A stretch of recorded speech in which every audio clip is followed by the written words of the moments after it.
Hello students और मेरे friends, कैसे हैं आप सब लोग। मैं जनक सोलंकी आप सबका आपके यूट्यूब चैनल मैथ्स IQ में स्वागत करता हूं, जहां पे आपको क्लास 9 से क्लास 12 तक की मैथ्स की बुक को कवर करवाया जाता है। अगर अभी तक आपने हमारे चैनल को सब्सक्राइब नहीं किया है तो जल्दी से इसको सब्सक्राइब कर दें और नोटिफिकेशन बेल को प्रेस करना ना भूलें, ताकि हमारे लेटेस्ट वीडियो की अपडेट आप लोगों तक पहुँचती रहे। किसी भी क्लास का वीडियो देखने के लिए, चाहे वो 9th हो, 10th हो, 11th हो और 12th हो, जो चैप्टर हमने हमारे यूट्यूब चैनल पे करवा दिए सबकी playlist class wise chapter wise बनी हुई है। आप हमारे प्लेलिस्ट में जाकर उन वीडियोस को देखकर अपनी स्टडी को कंटिन्यू कर सकते हैं। क्लास 12th मैथ्स का आज हमारा वीडियो है। 12th मैथ्स में हमने chapter number 3 matrix, chapter number 4 determinant, इन दो चैप्टर को कवर कर दिया है। आज हम स्टार्ट कर रहे हैं chapter number 5 inverse of a matrix and linear equation. ये जो टर्म लिखी हुई है यहाँ पे चैप्टर में, इनवर्स ऑफ अ मैट्रिक्स, इसकी डेफिनेशन को हमने चैप्टर 3 में भी शायद रीड किया था, चैप्टर 3 या 4 में। वहां पर मैंने क्या बताया था, दो स्क्वायर मैट्रिक्स ऐसी हो जिनका मल्टीप्लिकेशन क्या हो, यूनिट आइडेंटिटी हो मैट्रिक्स या यूनिट मैट्रिक्स हो, तो उसको हम क्या कहते हैं, एक मैट्रिक्स दूसरे की क्या क्या कहलाती है, मल्टीप्लिकेटिव इनवर्स। याद है, वही डेफिनेशन यहीं पे है। ठीक है, इनवर्स ऑफ अ मैट्रिक्स में आई होप जो बुक्स है सब स्टूडेंट से परचेज कर ली होगी। जो आपकी बुक्स है वो ऐसी है, आप सभी को पता है, जिनको नहीं है वो देख लीजिए अपनी बुक्स, है ना। तो कोई भी डेफिनेशन में लिखने वाला नहीं हूँ, डेफिनेशन पढ़ के बता दूंगा, आप अपनी बुक्स से वो डेफिनेशन लिख लेना, समझा मैं दूंगा ना। शुरुआत में चैप्टर की है, कुछ इसकी बेसिक टर्म है, बेसिक सा नॉलेज है ना। आज हम जो कवर कर रहे हैं वो कर रहे हैं इंट्रोडक्शन, है ना, इस चैप्टर का इंट्रोडक्शन। एक्सरसाइज 5.1 के लिए, एक्सरसाइज 5.1 के लिए हमें क्या इंट्रोडक्शन चाहिए, एक्सरसाइज 5.1 में किस तरह की क्वेश्चन है, उसके लिए हमें क्या कॉन्सेप्ट चाहिए, वो सारा इंट्रोडक्शन, वो सारा कॉन्सेप्ट आज हम सीखने वाले हैं। ठीक है, तो इंट्रोडक्शन कह दीजिए, इंट्रोडक्शन ऑफ एक्सरसाइज 5.1, या फिर आप इसको कह दीजिए कि कॉन्सेप्ट, है ना, कि एक्सरसाइज 5.1 को सोल्व करने के लिए हमें किस इंट्रोडक्शन की, किस कॉन्सेप्ट की रिक्वायरमेंट है, वो आज हम सीखने जा रहे हैं। उसी में ही सबसे पहले है हमारी टर्म है नॉन सिंगुलर और सिंगुलर मैट्रिक्स। दो टर्म लिखी हुई है आपकी स्टार्टिंग में, एक लिखा हुआ है नॉन सिंगुलर और दूसरी लिखी हुई है सिंगुलर। एक लिखा हुआ है नॉन सिंगुलर मैट्रिक्स और सेकंड लिखा हुआ है सिंगुलर मैट्रिक्स। सबसे पहले आपको हेडिंग लगानी है नॉन सिंगुलर मैट्रिक्स, और इसकी डेफिनेशन को बुक से लिख लेना है, मैं आपको पढ़ के सुना रहा हूं। If the determinant of any square matrix A is non zero, that is determinant of A is non zero, then matrix A is termed as non singular matrix. Non singular matrix में वो क्या कह रहा है, देखिए इसकी definition को, singular matrix हटा दूं मैं अभी के लिए। क्या कह रहा है वो इसमें कि if the determinant of any square matrix ए, कि अगर मेरे पास कोई भी एक स्क्वायर मैट्रिक्स है, आप जानते हैं कि स्क्वायर मैट्रिक्स में क्या होता है, रो और कॉलम क्या होती है, इक्वल होती है, तो ऑर्डर इसका क्या हो जाएगा, या तो m/m हो जाएगा या फिर n/n हो जाएगा। अगर इसके डिटर्मिनेंट की वैल्यू 0 के इक्वल नहीं है, जैसे इस मैट्रिक्स का मैंने डिटर्मिनेंट निकाल दिया और वो नॉट इक्वल टू 0 है, तब हम उससे कहेंगे नॉन सिंगुलर मैट्रिक्स। बात समझ में आ गई कि अगर कोई भी स्क्वायर मैट्रिक्स है, उसका डिटर्मिनेंट 0 के इक्वल नहीं आ रहा है या 0 नहीं है, उसे हम कहेंगे नॉन सिंगुलर मैट्रिक्स। डेफिनेशन लिख ली। सेकंड हेडिंग है हमारी सिंगुलर मैट्रिक्स। उसमें क्या हो जाएगा कि अगर किसी भी स्क्वायर मैट्रिक्स का, जो स्क्वायर मैट्रिक्स है उसका डिटर्मिनेंट 0 के इक्वल आ रहा है, कोई भी स्क्वायर मैट्रिक्स है उसका डिटर्मिनेंट इक्वल टू 0 है, तब हम उससे कहेंगे सिंगुलर मैट्रिक्स। बहुत ही सिंपल है। अगर कोई भी स्क्वायर मैट्रिक्स है, उसका हमने क्या निकाल दिया, डिटर्मिनेंट, वो 0 के इक्वल आ रहा है, तब हम क्या बोल देंगे सर कि वो सिंगुलर मैट्रिक्स है। अगर 0 नहीं आ रहा तो वो क्या, नॉन सिंगुलर मैट्रिक्स है। तो ये दोनों टर्म इजी है, आपको समझ में आ भी होगी।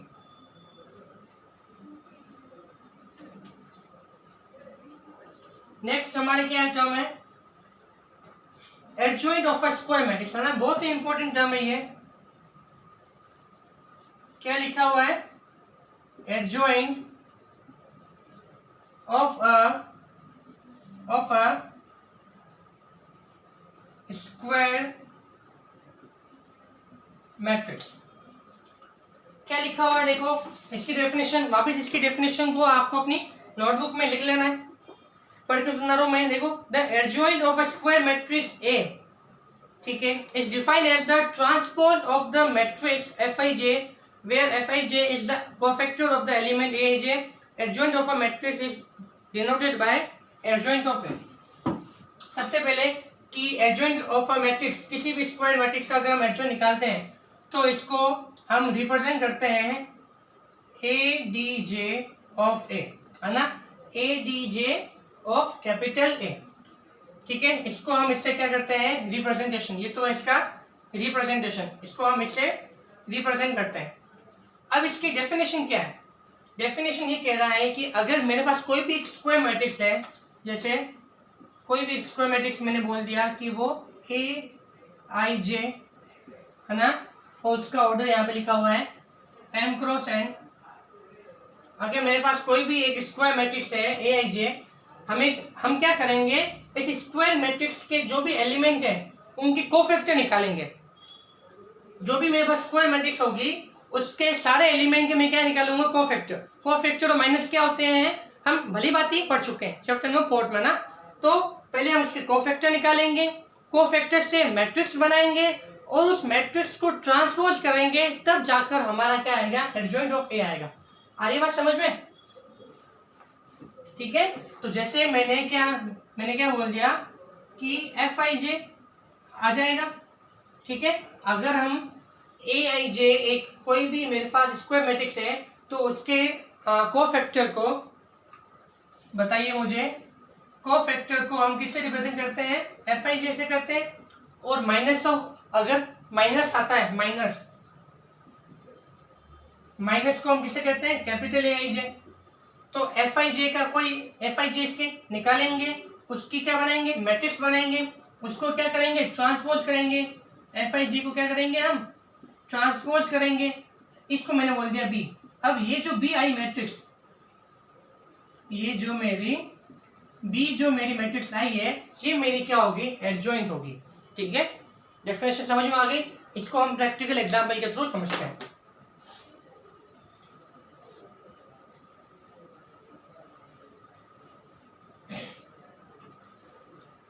जैसे कि इसमें लिखा हुआ है, अब इसका जो लिखा हुआ है वो चीज़ आपको नहीं लिखनी है। जैसे इसने बोल दिया है कि अगर A ऐसे होता, A11, A12, A13, A21, A22, A23, A31, A32, A33, है ना। ये अगर मैं किसी भी मैट्रिक्स के एलिमेंट बोल दूं, इसके कोफैक्टर क्या आ जाएंगे मुझे बताइए। A11 का क्या आएगा, F11, इसका क्या आएगा, F12, इसका F13, इसका आएगा F12, फिर सॉरी यहाँ पे 21 आ जाएगा, 21, यहाँ पे क्या आएगा 22, इसका आएगा 23, इसका आएगा 31, इसका आएगा 32, इसका आएगा 33, है ना। ये आ जाएगी मेरे पास क्या, कोफैक्टर की मैट्रिक्स Fij, जो कि मैंने अभी डेफिनेशन में बताया था कि Fij ये होगा। अब हम क्या करेंगे, इसका क्या निकालेंगे, ट्रांसपोज निकालेंगे। इस Fij का क्या करेंगे, Fij का ट्रांसपोज करेंगे। ट्रांसपोज कैसे करते हैं, रो और कॉलम को आपस में क्या कर देंगे, इंटरचेंज, रो और कॉलम को आपस में इंटरचेंज कर देंगे। फिर जो मेरे पास आएगी मैट्रिक्स, वो इसका क्या होगा, एडजॉइंट होता है, ठीक है। किसका, इस वाले का, ए का एडजॉइंट। जैसे एग्जाम्पल के थ्रू समझते हैं। जैसे एग्जाम्पल के तौर पर क्या लिखा हुआ है, अगर ए की वैल्यू, किसी भी मैट्रिक्स की वैल्यू ये है मेरे पास 2, 3, 4, 5, 2 क्रॉस 2 का, ठीक है। तो मुझे बताइए, अब हम क्या कर रहे हैं, इसके कोफैक्टर्स निकाल रहे हैं, ठीक है।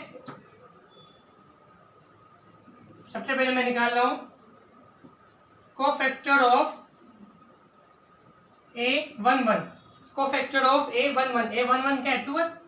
आप जानते हैं कोफैक्टर और माइनस में एक ही फर्क है कि माइनस के लिए हम कैसे निकालते हैं, माइनस, अगर मुझे इस एलिमेंट 2 का माइनस निकालना होता तो मैं 2 के करस्पॉन्डिंग रो और 2 के करस्पॉन्डिंग कॉलम को क्या कर देता, डिलीट कर देता। और उसमें अगर मैं सिंबल को भी, साइन को भी कंसीडर कर दूं तो वो मेरा क्या आ जाता है, कोफैक्टर आ जाता है ना। प्लस माइनस या प्लस। तो 2 के लिए मेरे पास क्या आ जाएगा, ये रो सॉरी कॉलम डिलीट, ये रो डिलीट, पीछे कितना बचेगा 5, 5 का आगे प्लस ये, तो इसकी वैल्यू भी कितनी आएगी, 5 आएगी। इसी प्रकार से मेरा कोफैक्टर ऑफ A12 जो कि क्या है 3, इसका -3 का निकालेंगे तो मेरा क्या आएगा, ये वाली रो डिलीट, ये वाला कॉलम डिलीट, तो क्या आएगा माइनस सिंबल है यहाँ पे, तो -4 और 4 की वैल्यू तो -4 ही आएगी। इसी प्रकार कोफैक्टर ऑफ A21 मेरा क्या है, A21 है मेरा, यहाँ माइनस नहीं आएगा, सॉरी, यहाँ पर है मेरा 4 के लिए क्या आ जाएगा, ये वाली रो डिलीट, ये वाला कॉलम डिलीट, पीछे कितना बचेगा 3 क्या है मेरा माइनस के लिए, इसलिए यहाँ भी क्या आ जाएगा माइनस का सिंबल, माइनस का 3 आ जाएगा। अगेन लास्ट में निकालेंगे कोफैक्टर ऑफ A22 जो कि क्या है मेरा 5 के लिए क्या आ जाएगा, ये वाला रो डिलीट, ये वाला कॉलम डिलीट, पीछे क्या बचेगा प्लस का 2, तो ये आ जाएगा मेरा 2। तो एडजॉइंट निकालने के लिए हम क्या करते हैं, किसी भी मैट्रिक्स का एडजॉइंट निकालने के लिए सबसे पहले उसके कोफैक्टर निकालते हैं। अब कोफैक्टर की क्या बनाएंगे, मैट्रिक्स बनाएंगे, ऊपर से ये हटा दें। अब हम क्या करेंगे, कोफैक्टर्स की मैट्रिक्स बनाएंगे। तो मैंने उसको क्या बोल दिया, बी बोल दिया। मैंने Fij जो मैट्रिक्स बना रहा हूं उसको मैंने क्या बोल दिया, बी बोल दिया। तो बी की वैल्यू क्या हो जाएगी, देखिए फर्स्ट एलिमेंट 5 है, सेकंड एलिमेंट -4 है, थर्ड वाला एलिमेंट मेरा क्या है -3 है, फोर्थ वाला एलिमेंट क्या है मेरा 2, फोर्थ वाला एलिमेंट मेरा क्या है 2। तो एडजॉइंट क्या कहता है, एडजॉइंट ये कहता है कि उस मैट्रिक्स के कोफैक्टर निकाल दो, कोफैक्टर की मैट्रिक्स भी निकाल दो। अब इस मैट्रिक्स को क्या कर दो, ट्रांसपोज कर दो, मतलब Fij को क्या कर दो आप T ले लो उसका। तो जब मैं इसका T ले लूंगा ट्रांसपोज, तो आप जानते हैं 5 -4 ऐसे हो जाएगा, ये रो बन गया कॉलम और ये रो -3 और 2, ये आ गया मेरा आंसर 5 -3 -4 और 2 है ना। तो ये आ गया मेरा क्या, बी का ट्रांसपोज जो है मेरा क्या है एडजॉइंट ऑफ है। ठीक है, आ गया बात समझ में। तो एडजॉइंट निकालने के लिए हमें इतना सारा काम करना पड़ेगा। सबसे पहले कोफैक्टर निकालिए, कोफैक्टर की मैट्रिक्स निकालिए और उस मैट्रिक्स को क्या कर दीजिए, ट्रांसपोज कर दीजिए, तब जाकर आपका क्या आ जाएगा, एडजॉइंट ऑफ ए आ जाएगा। आगे बात समझ में। अब इस चीज में एक नोट लिखा हुआ है, नोट क्या है देखिए,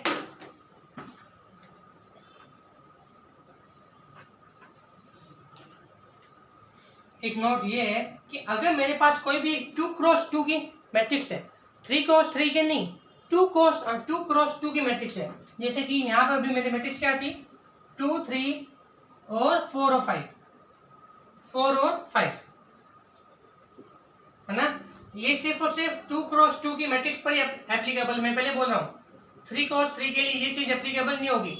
अगर मेरे पास कोई भी 2x2 की कोई भी स्क्वायर मैट्रिक्स है और उसका मुझे एडजॉइंट सीधा निकालना है, सीधा निकाल सकते हैं। आपको क्या करना है, आपके इसको मेन डायगोनल के एलिमेंट को इंटरचेंज करना है। देखिए 5 यहाँ आ गया, 2 यहाँ आ गया, देखिए इसके एडजॉइंट में। तो ये इसके निकालने की क्या शॉर्ट ट्रिक है, सिर्फ 2x2 के लिए जहाँ क्वेश्चन लेंथी होंगे ना, वह हम एडजॉइंट ऑफ 2x2 का सीधा निकालेंगे। कैसे निकालेंगे, इसके जो मेन डायगोनल एलिमेंट है उसको क्या कर दो, इंटरचेंज कर दो। तो 5 यहाँ आ गया, 2 यहाँ आ गया, और बाकी के जो एलिमेंट बच गए उनके सिंबल चेंज कर दो, साइन चेंज कर दो। 3 प्लस का था 3 माइनस का हो गया, 4 प्लस का था 4 माइनस का हो गया। आई होप आपको ये सीधा निकालने वाली बात नहीं समझ में आ गई होगी। किसी भी प्रकार का डाउट रहता है आपके मन में, वो डाउट नहीं रखना है, आप अपना डाउट हमारे कमेंट बॉक्स में टाइप कीजिए, मैं आपका डाउट जरूर से नेक्स्ट वीडियो में सॉल्व कर दूंगा। ठीक है, अब 3x3 का निकालते हैं, है ना। अब हम निकालते हैं adjoint of a matrix, adjoint of a 3x3 matrix. तो ये मैं निकाल के पूरा नहीं बताऊंगा, क्योंकि मैं ये मान के चल रहा हूं कि जो कोफैक्टर मैंने 4th चैप्टर में सिखाया है आपको निकालना, कोफैक्टर निकालना आपको सबको आता है, तो हम सीधे ही इसको लिख लेंगे। ठीक है, क्या लिखा हुआ है 1 2 0 3 -1 1 4 6 4। सबसे पहले हम क्या निकालेंगे, एक मैट्रिक्स बी मानेंगे और उस बी को क्या नाम देते हैं कि Fij। इस Fij की मैट्रिक्स निकालनी है हमें, तो वो सीधी निकाल लें। जैसे 1 के लिए मेरा Fij क्या आएगा, प्लस माइनस लिख दूं, प्लस माइनस प्लस, प्लस है माइनस प्लस, माइनस है तो यहाँ पर क्या आएगा प्लस माइनस, प्लस है तो माइनस और प्लस, ठीक है। 1 के करस्पॉन्डिंग क्या आएगा मेरा, ये डिलीट होगा, ये डिलीट होगा, पीछे क्या बचेगा, -1 तो -1 इंटू 4 क्या होगा -4, 6 इंटू 1 क्या होगा -6, -4 इंटू -6 क्या होगा -10, क्योंकि ये प्लस के कंसीडर निकाले तो हमारा क्या आएगा -10। तो फर्स्ट वाला जो एलिमेंट हमारा बनेगा वो क्या बनेगा हमारा -10, ठीक है।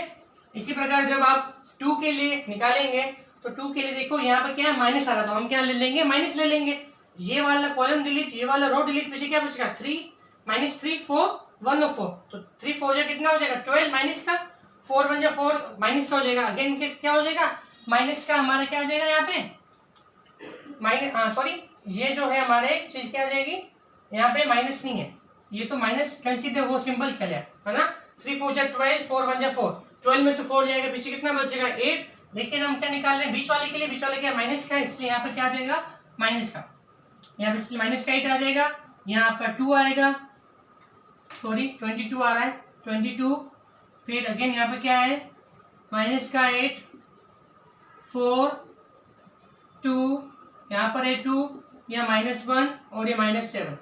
अगेन मैं बोल रहा हूँ कि कोफैक्टर कैसे निकालते हैं आप लोगों को अच्छे से पता है, इसलिए मैंने यहाँ पे कोफैक्टर निकाले नहीं है, कोफैक्टर जो निकाल के रखे थे मैंने सीधे यहाँ पे वैल्यू पुटअप कर दी। आई होप इसमें किसी को भी कुछ भी डाउट नहीं होगा, ठीक है। ये आ गया मेरा क्या आ गया कोफैक्टर आ गया। अब इस कोफैक्टर के मैट्रिक्स को क्या कर देंगे हम ट्रांसपोज कर देंगे, तो एडजॉइंट ऑफ ए क्या हो जाएगा, जो Fij है इसको क्या कर देंगे हम ट्रांसपोज, मतलब जिसको हमने बी बोला बी का ट्रांसपोज, इसको कर दीजिए आप ट्रांसपोज, तो आपका ये आ जाएगा -10 -8 22, फिर आएगा आपका -8 4 और 2, लास्ट में आएगा आपका 2 -1 -7, ठीक है। ये आ गया आपका इसका एडजॉइंट ऑफ 3 क्रॉस 3 का निकालना आ गया। 3 क्रॉस 3 के निकालने के लिए शॉर्ट ट्रिक नहीं है, आपको पूरा ही करना पड़ेगा, ठीक है। बात समझ में आ गई, यहाँ तक समझ में आ गया। तो एडजॉइंट कैसे निकालते हैं आई होप आपको अच्छे से समझ में आ गया होगा। एक second students,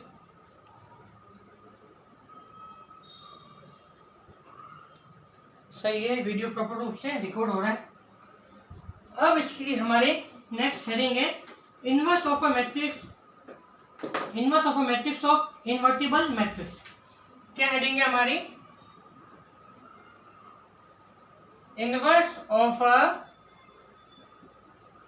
matrix of invertible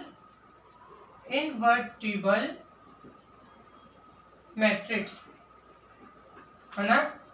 इस हेडिंग को समझते हैं, इनवर्स ऑफ अ मैट्रिक्स, जो भी डेफिनेशन लिखी है आपको पूरा लिखना है, ठीक है। If A is a square matrix of order m and there exists another square matrix B of same order m, ठीक है सेम ऑर्डर है, such that AB is equal to I और B is equal to I। वो ये बोल रहा है कि एक कोई भी स्क्वायर मैट्रिक्स है जिसका ऑर्डर m है और B भी एक स्क्वायर मैट्रिक्स है जो सेम ऑर्डर है, सेम ऑर्डर की है। अगर मैं AB करूं या फिर मैं BA करूं, दोनों का मल्टीप्लिकेशन उसी ऑर्डर की क्या आ रहा है, एक आइडेंटिटी या यूनिट मैट्रिक्स आ रहा है, तो B is called the inverse matrix of A and is denoted by A inverse। तब हम क्या बोलेंगे, इस B को बोलेंगे इनवर्स, इस B को बोलेंगे B is called the inverse matrix of A, B is called the inverse matrix of A and is denoted by A inverse। मतलब वो क्या कह रहा है, B किसके बराबर है, A इनवर्स के बराबर है। अगर कोई भी एक मैट्रिक्स A है जिसका ऑर्डर m है और B भी सेम ऑर्डर की मैट्रिक्स है, उन दोनों का मल्टीप्लाई यहाँ पे आगे पीछे का भी मल्टीप्लाई, मतलब AB को करूँ या BA को करूँ, उन दोनों का मल्टीप्लाई उसी सेम ऑर्डर की एक आइडेंटिटी मैट्रिक्स आ रहा है, तब हम B को क्या बोलते हैं, इनवर्स मैट्रिक्स ऑफ A, जो हमारे पीछे आ रहा है, जो मेरा पीछे की तरफ लिखा हुआ है। यहाँ पे मैं A को बोलूंगा A is called the inverse matrix of B। अगर A पीछे है, अगर B पीछे है तो मैं B को बोलूंगा B is the inverse matrix of A, आगे वाले का इनवर्स, और उसको मैं किससे लिखूंगा, A इनवर्स से लिखूंगा। तो मुझे बताइए, जब मैंने B की जो B को A इनवर्स के इक्वल है उसको मैंने यहाँ पुटअप कर दिया, तो मेरा फॉर्मूला क्या बन गया, A into A inverse is equal to I। बन गया फॉर्मूला। ये फॉर्मूला आपका बहुत जगह काम आएगा। ठीक है, समझ में आ गया कि बी को हम क्या कहते हैं, इनवर्स मैट्रिक्स ऑफ ए कहते हैं, जिससे हम ए इनवर्स से क्या करते हैं, डिनोट करते हैं। अगर मैं ए इनवर्स को यहाँ रख दूं जो कि बी के बराबर है, तो मेरा फॉर्मूला क्या बन जाएगा, A multiply A inverse is equal to I. ठीक है, बात समझ में आ रही है। तो यहाँ पर वही नीचे वो सेम लिखा हुआ है जो मैंने आपको बताया, सेम चीज क्या लिखी हुई नीचे कि ए इंटू ए इनवर्स कर दूं या वहां रखूंगा तो A inverse into A is equal to I हो जाएगा, अगर मैंने इस वाले में रख दिया। ठीक है,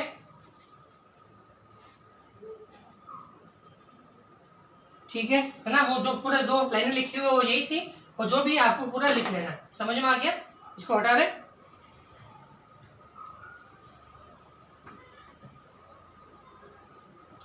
अब क्या है, कुछ इंपॉर्टेंट थ्योरम है ना, कुछ मेरे पास इंपॉर्टेंट क्या है थ्योरम्स है। अब आप ध्यान से सुन लीजिए, इन थ्योरम्स के जो भी रिजल्ट है वो मैं सीधे लिख रहा हूँ। थ्योरम के प्रूफ क्या है बुक्स में दे रखे हैं। आपको थ्योरम के प्रूफ को याद नहीं करना है, समझना है। बात समझ में आ रही है, रट्टा नहीं मारना है, इनको समझ लो। प्रूफ इनके बुक्स में किए हुए हैं। किसी भी थ्योरम का प्रूफ समझ में नहीं आया तो आप कमेंट बॉक्स में बेझिझक टाइप कर देना। मैं जब एक सेपरेट लेक्चर लूँगा आपका लाइव या गूगल मीट पे, जब कभी भी, वहाँ पर मैं उस जो प्रूफ है वहाँ पर समझा दूंगा, यूट्यूब पे नहीं समझाऊंगा। ठीक है, किसी स्टूडेंट को डाउट होगा, अगर किसी एक स्टूडेंट को डाउट होगा तो वो मैं एक अकेले की मीटिंग लेकर समझा दूंगा। अगर आपको 3-4 को है डाउट तो उन 3-4 का ग्रुप बना के गूगल मीट पे उन लोगों का मैं डाउट सॉल्व कर दूंगा। ठीक है, इनके जो रिजल्ट है वो मैं सीधे लिख रहा हूँ। ठीक है, तो सबसे पहले जो रिजल्ट है कि जब हमने इनवर्स की बात की कि ए इनवर्स क्या है, इनवर्स ऑफ अ मैट्रिक्स, इसकी वैल्यू कैसे निकालते हैं। इसकी वैल्यू निकालने के लिए एडजॉइंट ऑफ ए निकालना पड़ेगा, तो उसमें डिटर्मिनेंट ए का डिवाइड देना पड़ेगा। ये आया मेरे पास पहला फॉर्मूला। इसी के बीच में मैंने एक जो पहले फॉर्मूला और बताया था आपको, क्या बताया था, है ना, कि ए इनवर्स या फिर ए इनवर्स और ए इज इक्वल टू आई होता है। ये चीज तो मैं बता चुका हूँ। इंपॉर्टेंट थ्योरम्स की क्या बता रहा हूँ, रिजल्ट है ना, result of theorem, result of theorem, सीधा मैं उसके क्या बता रहा हूँ, रिजल्ट बता रहा हूँ। ये चीज तो आपको मैंने पहले बता दी थी, पहला फॉर्मूला। और जो पहली थ्योरम से जो रिजल्ट है ये आया, प्रूफ बुक्स में दे रखा है, देख लेना। समझ में नहीं आया तो मैंने जैसा कि आपको बताया मैं आपको बाद में समझा दूंगा लाइव मीटिंग लेके। ए इनवर्स का फॉर्मूला, अगर हमें क्वेश्चन में पूछ रहा है कि किसी भी मैट्रिक्स का इनवर्स निकालिए, तो हमें उसका पहले एडजॉइंट निकालना पड़ेगा। एडजॉइंट कैसे निकालते हैं, उसके कोफैक्टर निकालेंगे, कोफैक्टर की मैट्रिक्स निकालेंगे, उस मैट्रिक्स को ट्रांसपोज करेंगे, तब जाके क्या है उसका एडजॉइंट आएगा, और उसमें उसके उस मैट्रिक्स का डिटर्मिनेंट निकाल के उसका क्या दे देंगे, डिवाइड, तब जाके मेरा क्या आता है, ए इनवर्स आता है। इतना क्या है इसका लंबा प्रोसीजर। ठीक है, 2 फॉर्मूले हो गए हमारे इंपॉर्टेंट। तीसरा क्या है वो लिखते हैं। तीसरा फॉर्मूला हमारा जो कि नेक्स्ट थ्योरम से आ रहा है, if a square matrix of order 3 then, है ना, यहाँ पे ये लिखा हुआ है एडजॉइंट ऑफ ए, उसको अगर मैं मल्टीप्लाई कर दूं वापिस ए से, तो वो क्या आता है मेरा, ये आता है। ठीक है, और इसको मैं आगे पीछे भी लिख सकता हूं, मतलब ये बराबर ये भी है, ए को आगे लिख लूं और एडजॉइंट ऑफ ए को पीछे लिख लूं। उस मैट्रिक्स का एडजॉइंट ऑफ ए से मल्टीप्लाई, या उस मैट्रिक्स को आगे करके उसके एडजॉइंट को पीछे करके मल्टीप्लाई करूं, तो उन दोनों का जो मल्टीप्लाई है वो डिटर्मिनेंट की वैल्यू और I3 है ना, वो I3 के इक्वल आएगा। ये किसका है, ऑफ ऑर्डर 3 है। ऑर्डर 3 की बात करें यहाँ पे, इसलिए यहाँ पे मैंने I की जगह क्या लिखा, I3। अगर ऑर्डर 2 होता तो I2 लिखता, बट ऑर्डर 2 के लिए ये चीज क्या है अब हम बाद में देखेंगे, लेकिन ऑर्डर 3 के लिए ये चीज ये सब बात समझ में आ रही है बिल्कुल। अगर इसको मैं जनरलाइज एक जनरल फॉर्म में लिख दूं तो मेरा आ जाएगा A adjoint A is equal to adjoint, A को आगे लिख लूं, ए को पीछे लिख लूं, तो यहाँ पर मेरा आ जाएगा ए आई एन। ये आ गया मेरा जनरल रूप। ले लीजिए कि ए जिस किसी भी ऑर्डर की मैट्रिक्स होगी, आई भी उसे ऑर्डर कर आ जाएगा। अगर ये 2 की है तो आई भी क्या आएगा, I2 आएगा। अगर ए जो है मेरा 3x3 का है तो I3 आ जाएगा, और अगर ए की वैल्यू मेरी 4x4 की है तो IN मतलब क्या आ जाएगा, I4। बात समझ में आ गई, क्लियर। है ना। सेकंड चीज इसमें क्या लिखी हुई है, अब ये इसके क्या सब पार्ट है, एक थर्ड का फर्स्ट पार्ट है, थर्ड का सेकंड पार्ट देखिए क्या है, क्या लिखा हुआ है कि अगर हम एडजॉइंट ऑफ ए बी निकालते हैं तो इसको मैं अलग अलग कर सकता हूँ। अलग अलग कैसे करेंगे, एडजॉइंट ऑफ बी निकालेंगे और एडजॉइंट ऑफ ए निकालेंगे, इसके इक्वल है। ठीक है, कि एडजॉइंट अगर मैं ए बी मैट्रिक्स का मल्टीप्लाई करके फिर एडजॉइंट निकालता हूँ, ये चीज क्या है, देखो टर्म को पढ़ना आना चाहिए, मैथ्स में फॉर्मूला को आपको रीड करना आना चाहिए। ए बी का मतलब क्या हुआ, मैट्रिक्स ए और मैट्रिक्स बी को अगर मैंने मल्टीप्लाई कर दिया और फिर उसका मैंने एडजॉइंट निकाला तो वो किसके बराबर होगा, उस जो अकेली मैट्रिक्स बी है और अकेली मैट्रिक्स ए है उन दोनों का एडजॉइंट निकालने पर उनके मल्टीप्लाई के क्या है, इक्वल है। ठीक है, तो ये थर्ड के दो पार्ट समझ में आ गए। और भी आगे देखिए,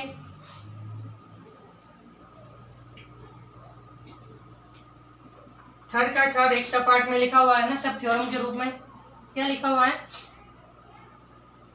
एडजॉइंट ए का ट्रांसपोज। अगर अब देखो इसको आप कैसे रीड करेंगे, ये चीज और ये चीज दोनों जो मैं लिख रहा हूं दोनों के दोनों क्या है, अलग अलग है, सेम नहीं है,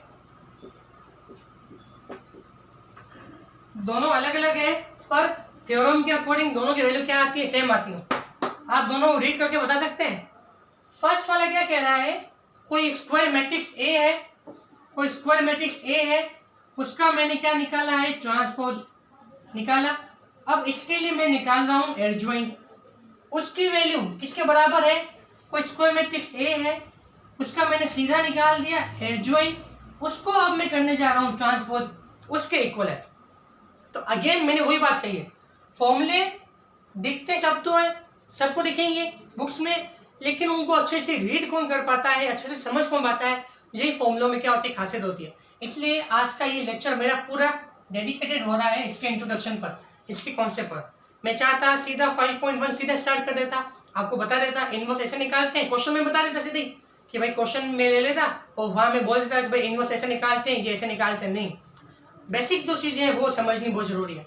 तो ये फॉर्मूले क्या कह रहे हैं कि किसी भी मैट्रिक्स का ट्रांसपोज निकालिए, फिर उसका एडजॉइंट जो है वो उस मैट्रिक्स के एडजॉइंट के ट्रांसपोज के क्या है, इक्वल है। बात समझ में आ रही है? समझ में आए तो जरूर से कमेंट बॉक्स में यस टाइप कर दीजिएगा।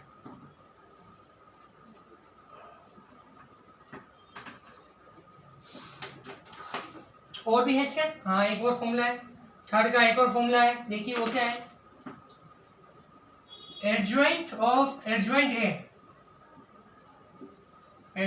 ए मतलब स्क्वायर मैट्रिक्स ए का एडजॉइंट निकाल दो, वापस उसका क्या निकाल दो, एडजॉइंट निकाल दो, वो किसके इक्वल होगा, ए ऑफ n-2 और ए। ठीक है, अब n किसको बता रहा है, n बता रहा है ऑर्डर को, जिस किसी भी ऑर्डर की वैल्यू होगी n की वैल्यू उससे क्या हो जाएगी, माइनस हो जाएगी। ठीक है, बात समझ में आ गई, तो इसको हम आगे समझ में लेंगे, बस यही इसमें और फॉर्मूले हैं, यस और भी है।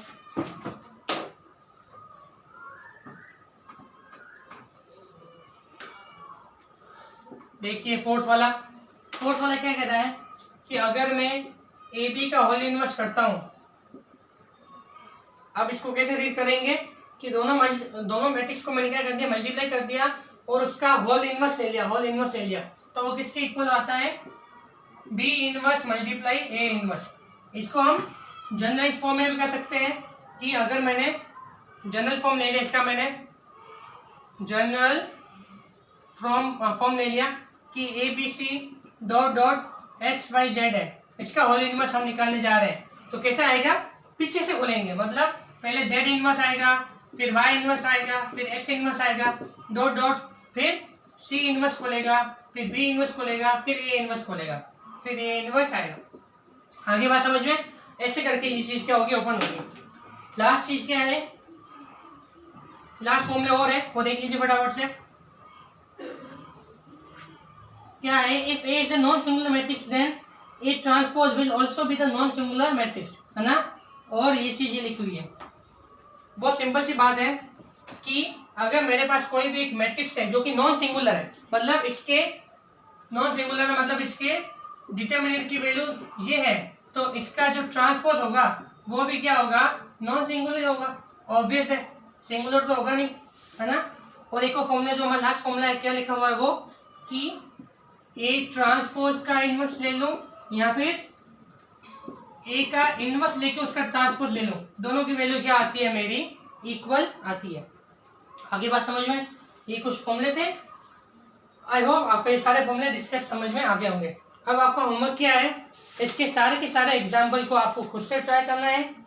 कितने एग्जाम्पल है, एग्जाम्पल 1 2 3 4 5, है ना। आपका होमवर्क है एग्जाम्पल ऑफ एक्सरसाइज 5.1। किसी भी एग्जाम्पल में डाउट होता है वो एग्जाम्पल कमेंट बॉक्स में लिख देना, उस एग्जाम्पल को हम अपने नेक्स्ट वीडियो लेक्चर में कर देंगे, वरना अगले वीडियो में हम सीधे 5.1 को स्टार्ट कर देंगे, है ना। तो अगले लेक्चर में हम अपने 5.1 को फिनिश भी कर देंगे, देखते हैं कितना होता है। वीडियो अच्छा लग रहा है तो वीडियो को जरूर से लाइक कर देना, और आपके एक शेयर से किसी स्टूडेंट का भला हो रहा है, उसके पास भी हमारे चैनल के वीडियो जा रहे हैं और वो अपनी पढ़ाई को शुरू कर रहा है, फ्री में पढ़ रहा है हमारे वीडियो से, तो जरूर शेयर कीजिए ताकि किसी का भी भला हो सके। आप घर पे रहिए फ्रेंड्स, सुरक्षित रहिए, take care and bye bye.